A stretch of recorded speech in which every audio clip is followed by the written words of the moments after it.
بسم اللہ الرحمن الرحیم۔ اللہ کے نام سے شروع جو نہایت مہربان رحم والا۔ نحمدہ ونصلی علی رسولہ الکریم۔ بسم اللہ الرحمن الرحیم۔ المومن مرآۃ المومن او کما قال علیہ الصلوۃ والسلام۔ رسول پاک صلی اللہ علیہ وسلم نے حدیث کے اس ٹکڑے میں یوں فرمایا کہ مومن مومن کے لیے شیشہ ہے۔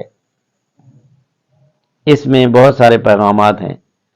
ایک تو یہ بتایا کہ مومن مومن کے لیے شیشہ یہ ہے، اس کا مطلب یہ حدیث پاک کا کہ کسی کی کمی کو انسان اپنی کمی سمجھے، اس لیے کہ شیشہ دوسرے کی کمی کو اپنے اندر دکھاتا ہے۔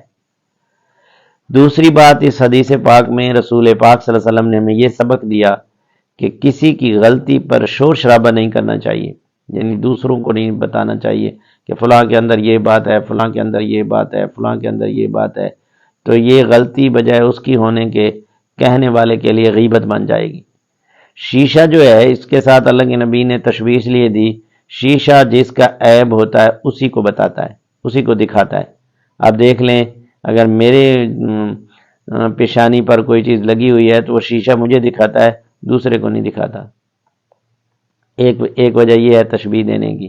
ہم جس کی غلطی ہوتی ہے اس سے بات نہیں کرتے، پس پشت باتیں کرتے رہتے ہیں، جس کا نقصان یہ ہوتا ہے غلطی والے کے اندر غلطی ویسے رہ جاتی ہے، کہنے والے گناہگار ہوتے رہتے ہیں غیبت کی وجہ سے۔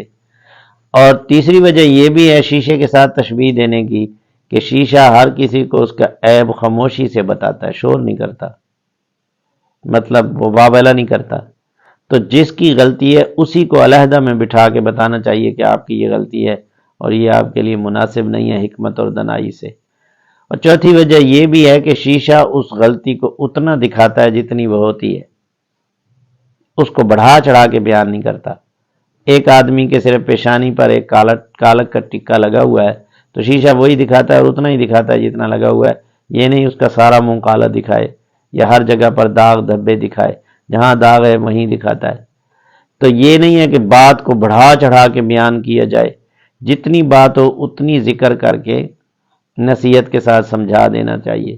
اور پانچویں وجہ یہ بھی ہے کہ شیشہ جب تک وہ داغ رہتا ہے اس وقت تک دکھاتا رہتا ہے جب تک وہ ختم نہ ہو۔ مومن کی شان یہ ہے، اگر کسی میں کوئی کمی ہے، پہلی بات تو یہ اسی سے ذکر ہو، دوسری بات یہ ہے خاموشی سے ذکر ہو، تیسری بات یہ ہے کہ اتنی ذکر ہو جتنی ہے، چوتھی بات یہ ہے کہ جب تک ہے اس وقت تک ذکر ہو، اس کے ساتھ جب تک وہ دور نہ ہو جائے، یعنی اس کو اپنے اندر سمجھنا۔ پانچویں بات یہ بھی ہے کہ اس کو اپنی کمی سمجھنا۔ تو لہذا آج کل جو ہم نے طریقہ شروع کیا ہوا ہے، یا پبلک میں یا ماحول میں یا معاشرے میں باتیں چل رہی ہیں، جس کی غلطی ہوتی ہے اس کو نہیں بتاتے، بلکہ وہ آ جائے تو اس کو گلے لگانا، ملک صاحب آ گئے، چودھری صاحب آ گئے، خان صاحب آ گئے، حاجی صاحب آ گئے، مولانا صاحب آ گئے، ایسے خوشامد سے ملیں گے جیسے اس سے کوئی بڑا بزرگ نہیں ہے۔ جب وہ چلا جاتا ہے تو پیچھے والوں کو کہنا جی آپ کو پتہ نہیں ہے، یہ بڑا سٹاک ہے، یہ بڑا ایسے ہے، یہ ویسے ہے، یہ ہماری اخلاقی کمزوریاں ہیں اور یہ بزدلانہ رویہ ہے اور یہ غیبت ہے، جو اللہ کے نبی نے فرمایا الغیبت اشد من الزنا، غیبت زنا سے بھی زیادہ سخت ہے۔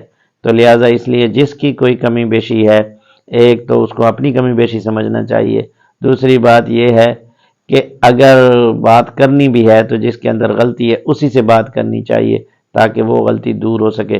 اس طریقے سے ہمارا معاشرہ یہ درست ہو سکتا ہے۔ اللہ کے نبی صلی اللہ علیہ وسلم نے ہمیں معاشرہ پاک کرنے کے لیے بہترین طریقے بتلائے ہیں، ان میں سے ایک طریقہ یہ بھی ہے کہ جس کے اندر جو غلطی ہے اسی کے ساتھ مذاکرہ ہو۔ وما علینا الا البلاغ۔